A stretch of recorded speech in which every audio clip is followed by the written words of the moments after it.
Good evening, Bahamas. Coming up tonight on our news. Another heads of agreement signing, this one for a multi-million-dollar project on Harbor Island. According to BAIC Chairman Michael Folks, the corporation owes more than $3 million in bills. Stay tuned, we have the details. A noted financial expert discusses the recent European Union blacklisting. Hundreds of teachers swarm the BUT headquarters. Find out why straight ahead.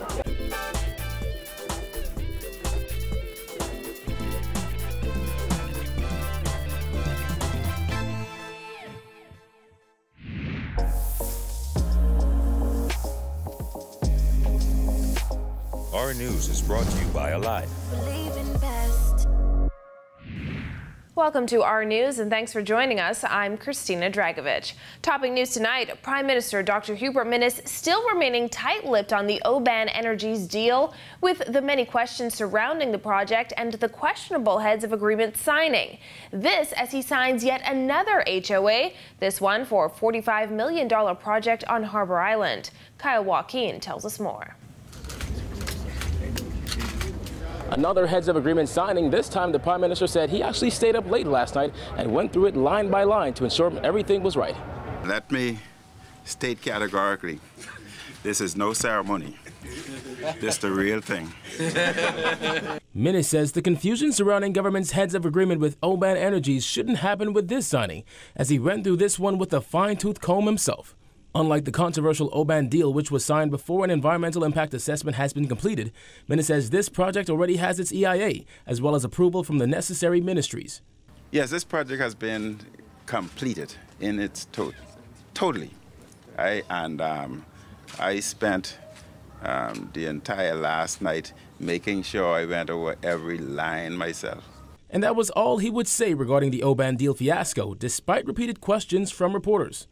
I said I will address the Oban matter when I speak in Parliament, so that the entire nation would be able to hear me live. Not only the nation, the world also. Wednesday's heads of agreement was signed for the $45 million expansion of the Harbor Island Marina, inclusive of guest rooms and amenities to enhance the tourist destination.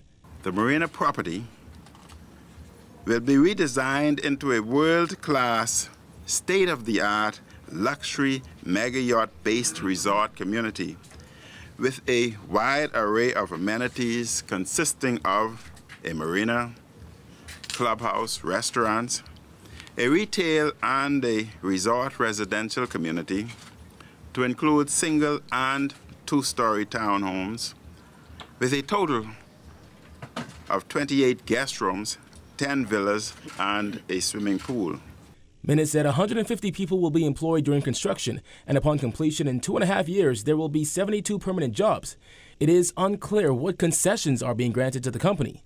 The Prime Minister said that information will be revealed when the heads of agreement is tabled during his mid-year budget communication. The project's president and CEO is Michael Weiner. It's my goal to create, as the Prime Minister said, a jobs training program for locals so that young Bahamians have the opportunity to support themselves on the island without having to leave in search of other opportunities. The purchase of the marina property was completed in April of last year. Last month, Weiner's attorney, Ryan Pinder, said the Best Commission has reviewed the development's environmental impact assessment and it has been approved. For Our News, I'm Kyle Joaquin. Well, the Bahamas Agricultural and Industrial Corporation is in absolute dire financial straits, according to its new chairman, who revealed that BAIC has racked up more than $3 million in unpaid bills. Giorgio Bain reports. Well, BAIC Chairman Michael Folks is blaming the financial woes of the corporation on the fiscal irresponsibility of the former government, especially the corporation's former executive chairman. According to Folks, the corporation now owes more than $3 million in bills. Mr. Speaker, BAIC is in absolutely dire financial straits. Absolutely. The fiscal irresponsibility of the former government, in particular the former executive chairman of BAIC, Dion Smith, amounts to a serious lack of good governance, accountability, and transparency. It is unthinkable, unimaginable, and unbelievable, Mr. Speaker. Bahamas Power and Light, Bahamas Telecommunication Corporation, and the corporation's group medical coverage are just a few accounts at BAIC that are in arrears, according to folks. Currently, Mr. Speaker, BAIC owes the Bahamas Telecommunications Company in excess of $300,000. It owes the Bahamas Electricity Corporation just under $300,000. The corporation's group medical coverage is in a suspended status. But we are working towards the restoration of coverage soon. In addition to owing thousands of dollars to major utilities companies, folks said the corporation also owes 7 figures to the National Insurance Board. He revealed that for nearly 5 years, NIB contributions were deducted from BAIC employees' salaries, but NIB was not paid. BAIC deducted the employee portions from their monthly salaries, representing their NIB contributions, but BAIC did not pay the funds to NIB. What? For almost 5 years, Mr. Speaker, the funds were taken from the employees' paychecks, but not paid to NIB, Mr. Speaker. That amount, Mr. Speaker, is just under $700,000. The question, Mr. Speaker, is what did they do with the employees' money? Since his appointment as BAIC chairman, folks said the corporation has started paying NIB for those contributions that were deducted from staffers' salaries. Reporting for our News, I'm Giorgio Bain. In other news, Minister of Tourism and Aviation Dionisio de Aguilar says a crackdown on illegally operated flights is on the way. Jared Higgs has that. This clampdown comes at a time of increased air accidents, including a plane crash in North Andros that claimed the lives of 6 people earlier this year. It's an enormous risk that can have fatal consequences. Minister of Tourism and Aviation Dionisio de Aguilar lamenting the proliferation of hackers, pilots who sell seats on their plane without the necessary license to do so. De Aguilar says air accidents in the past that drew attention to the rogue industry would quickly find its way out of the national spotlight. Not this time, Mr. Speaker. The BCAA has a moral and legal obligation to ensure that when the traveling public boards an aircraft, to the extent possible, there must be a level of confidence and satisfaction that the pilot and the aircraft have undergone the required due diligence and certification to offer the services. De Aguilar says officials at the Bahamas Civil Aviation Authority will be on the lookout for pilots whom they suspect of being non-compliant. Therefore, I have charged the BCAA to work with the Airport Authority, the Air Traffic Services, the FBOs, the fixed-base operators, to implement a regime that will identify and target those individuals with private licenses who are making a certain number of flights daily or weekly that suggest that they are providing a service for which they are not authorized to perform. Back in 2015, the Civil Aviation Department and its Flight Standards Inspectorate published newspaper advertisements outlining their challenges with handling the prevalence of hackers. At the time, the agency stated that there were no criminal penalties for pilots caught operating illegally. This year, Chairman of the Civil Aviation Authority, Captain Charles Beneby, sent out a stern warning to hackers in the wake of the Andros plane crash, which killed 6 people. The current law allows hackers to be penalized with a fine of up to $10,000 or be imprisoned for up to 2 years, but nobody has been sanctioned under those provisions. Mr. Speaker, everyone knows who the hackers are, and I want to warn them, no more. Come into the BCAA and get yourself and your aircraft properly certified and licensed. We want to be able to make an honest living, not operate in the shadows with a business that is endangering the lives of the flying public. Please, come through the front door instead of hanging out at the back door. In his contribution, De Aguilar didn't mention the threat of criminal penalties, instead focusing on regularizing illegal operators.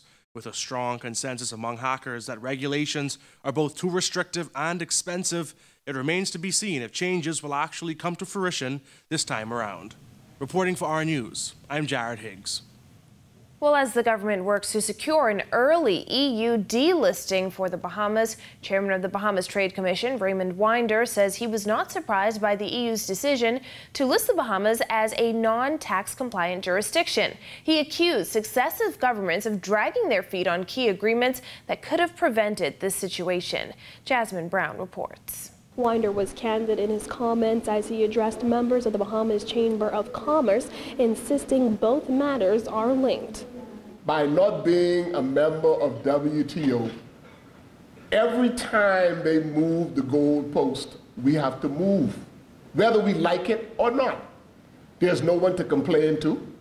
There's no one to represent us. We just have to move.